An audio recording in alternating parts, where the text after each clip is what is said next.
உங்களை அழைக்கிறது ஜே.கே. குட்டி டிவி. ஒரு காலத்துல ஒரு மலைக்கு அடியில ஒரு கிராமம் இருந்தது. அந்த கிராமத்துல ராமு என்னும் ஒரு விறகு வெட்டி வாழ்ந்து வந்தான். அவனுடைய வேலையே தினமும் மலை மீது ஏறி அங்கு உள்ள விறகு வெட்டி கொண்டு வருவதுதான். அப்படி ஒரு நாள் அவன் மலை மீது விறகு வெட்டி கொண்டிருந்தான். அப்போது திடீரென ராமுவின் முன் ஒரு இரத்தக்காட்டேரி வந்தது. அவனை பார்த்து, எனக்கு பசிக்கிறது, உன்னை சாப்பிடப் போகிறேன் என்று சொன்னது. அவன், ஐயோ, என்ன சாப்பிட வேண்டாம், என்னை விட்டுவிடு என்று சொன்னான். இரத்தக்காட்டேரி, எனக்கு மிகவும் பசியாக உள்ளது, இப்ப நான் உன்னை சாப்பிட்டே ஆக வேண்டும் என்று சொன்னது. அதற்கு ராமு, என்னிடம் பொறி உள்ளது, பசி இருந்தால் இதை சாப்பிடு என்று கொடுத்தான். அந்த காட்டேரி அதை வாங்கி சாப்பிட்டுவிட்டு, எனக்கு இது மிகவும் பிடித்திருக்கிறது, தினமும் நீ எனக்கு இந்த மாதிரி பொறி கொண்டு வந்து கொடுக்க வேண்டும், இல்லையென்றால் உன்னை கொன்று தின்று விடுவேன் என்று சொன்னது. ராமு அதற்கு சரி என்று கூறிவிட்டு அங்கிருந்து கிளம்பிவிட்டான். அவன் தினமும் விறகு வெட்ட போகும் போதெல்லாம் பொறியை கொண்டு போய் அந்த காட்டேரியிடம் கொடுத்துவிட்டு அவனுடைய வேலையை முடித்துவிட்டு வீட்டுக்கு வருவான். அப்படி ஒரு நாள் வீட்டுக்கு செல்லும் வழியில் கால் தடுக்கி கீழே விழுந்தான். கீழே விழுந்ததில் அவனுடைய காலில் அடிபட்டுவிட்டது. அதனால் நடக்க முடியாமல் வீட்டிலேயே இருந்தான். சில நாட்கள் கழித்து காட்டேரி அவனை தேடி அவன் வீட்டிற்கு வந்தது. காட்டேரியே, என்ன மன்னிச்சிரு, என்னால உண்மையிலேயே நடக்க முடியல என்று சொல்லிக்கொண்டே அவன் காலை காட்டினான். காட்டேரி அவன் காலை கூர்ந்து பார்த்தது. அதில் உண்மையிலேயே பெரிய காயம் இருந்தது. இரத்தமும் சற்றே வடிந்து கொண்டிருந்தது. ஒரு கணம் காட்டேரியின் கண்களிலிருந்த கோபம் குறைந்தது. நீ பொய் சொல்லலையா என்று கரகரப்பான குரலில் அது கேட்டது. ராமு நடுங்கியவாறே, இல்ல காட்டேரியே, நான் உனக்கு பொறி கொண்டு வராமல போனது என் தவறில்ல என்று அழுதான். அந்த நேரத்தில் காட்டேரி மெதுவாக தன்னுடைய கோரமான முகத்தை மாற்றி மனித பெண்ணாக மாறியது.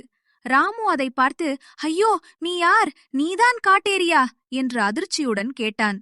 அதற்கு அவள், ஆமா ராமு, நான் தான் அந்த காட்டேரி.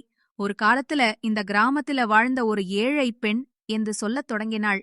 யாரும் உதவி செய்யாம பசியிலேயே நான் செத்துப் போனேன்.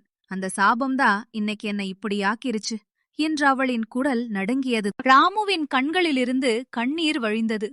அதனாலதான் நீ பொறி கொண்டு வந்த போதாவது எனக்கு உயிர் கிடைச்ச மாதிரி இருந்துச்சு என்று அவள் சோகமாக சொன்னாள்.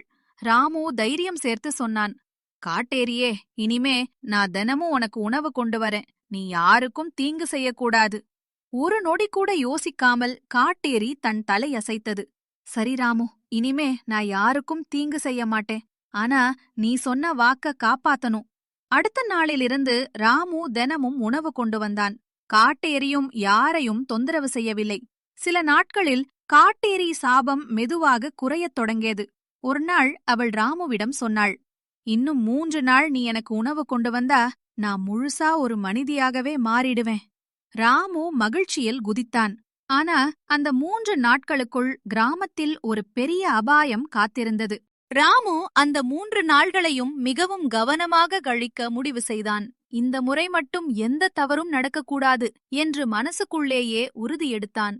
முதல் நாள் இரவு ராமு கஷ்டப்பட்டு நடந்து, கையை ஊன்றி ஊன்றி நடந்து பொரியும் சோறும் கொண்டு காட்டேரியை தேடி போனான்.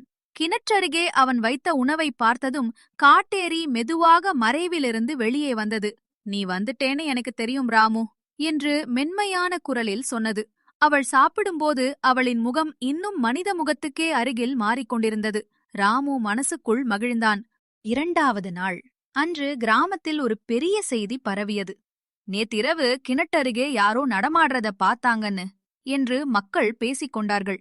அது காட்டேரிதான், இன்னும் யாரையாவது அடிச்சுடும் என்று பயம் அதிகமானது. ஊர் தலைவர் முடிவு எடுத்தார், இன்று நள்ளிரவிலே நாம் எல்லாரும் சேர்ந்து அந்த காட்டேரிய பிடிச்சு எரிச்சு விடணும். இந்த செய்தி ராமுவின் காதில் விழுந்ததும் அவன் உடம்பே நடுங்கிவிட்டது. ஐயோ, இன்றைக்கு காட்டேரிய பிடிச்சாங்கன்னா அவள் சுத்தமா அழிந்துடுவாளே.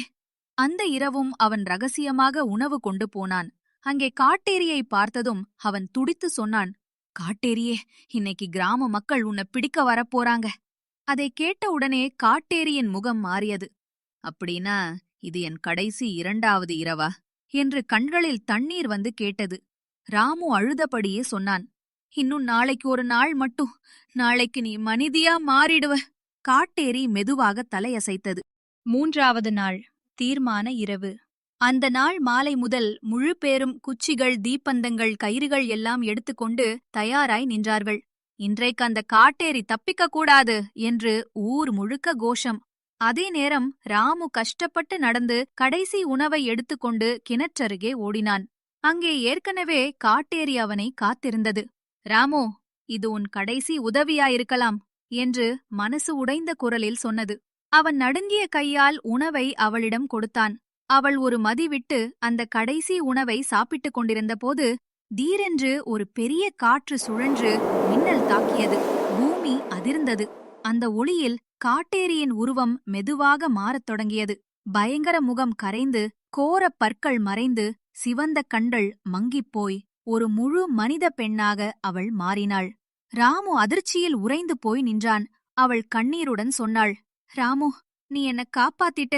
உன்னாலதான் எனக்கு மீண்டும் வாழ்க்கை கிடைச்சிருக்கு.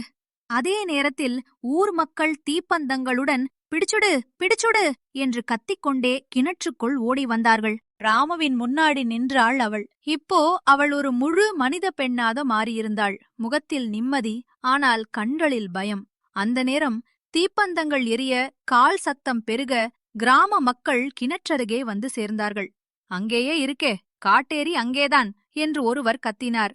ராமு நடுங்கிய குரலில் கத்தியான், இல்ல, இப்போ அவள் காட்டேரி இல்ல, மனிதி மனிதி. ஆனா மக்கள் கேட்கவே இல்ல. அவள் மெதுவாக ராமுவை பார்த்தாள். ஒரு சின்ன சிரிப்பு.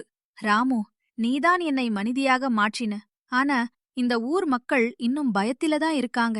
அவள் மெதுவாக அவன் கையை பிடித்தாள். இந்த பயம் தீரலன்னா இந்த ஊருக்கு ஒரு நாளும் நிம்மதி கிடைக்காது. ராமு அழுதபடியே சொன்னான், நீ ஏன் இப்படி சொல்ற? நீ உயிரோட தப்பிச் சொல்லலாம். அவள் மெதுமெதுவாக தலையசைத்தாள். இல்ல ராமு, நான் உயிரோட தப்பிச்சா இந்த கிராமம் ஒரு நாளும் என்னை மனிதியா பார்க்காது. அவள் திடீரென அவனை தள்ளினாள். ராமு, ஓடு! அவன் கீழே விழுந்தான். அடுத்த நொடியில் ஒரு பெரிய ஒளிச்சூழல். அவள் உடம்பிலிருந்து ஒரு கருமையான புகை வெளியேறியது. அவளின் முகம் மீண்டும் காட்டேரி ரூபமாக மாறியது. மக்கள் அலறினார்கள். அது திரும்ப மாறிட்டது, இப்போ எரிச்சுடு! அவள் கத்தினாள். இந்த ஊர் மக்களுக்காக நான் இந்த சாபத்துக்குள்ளேயே இறங்குறேன். ஒரு தீப்பந்தம் அவள் மீது விழுந்தது. பிறகு இன்னொன்று, இன்னொன்று. அவள் தீயில் சுற்றி கொள்ளப்பட்டாள். அந்த நெருப்புக்குள்ளேயே அவள் கடைசியாக ராமுவை பார்த்தாள். ராமு, நன்றி. அடுத்த நொடி ஒரு பெரிய ஒளி, ஒரு கொடூர சத்தம். அங்கே அவள் இல்லை. அவள் இருந்த இடத்தில் ஒரு வெள்ளை மலர் மட்டும் இருந்தது. மறுநாள் காலை கிராமம் முழுவதும் அமைதி. யாருக்கும் எந்த தீங்கும் நடக்கவில்லை. கிணற்றருகே ராமு அந்த வெள்ளை மலரையும் மண்ணையும் பார்த்தபடி மௌனமாக அழுது கொண்டிருந்தான். நீ மனிதியாக வாழ்ந்த கொஞ்ச நேரம் இந்த ஊரு வாழத்தான் போயிடுச்சு என்று மெளனமாக சொன்னான். பயம் சில நேரங்களில் மனிதரை கொடூரர்களாக்கும். ஆனா கருணை மட்டும்தான் மனிதியவை காக்கும். இந்த கதை பிடிச்சிருந்தா லைக் பண்ணுங்க, ஷேர் பண்ணுங்க.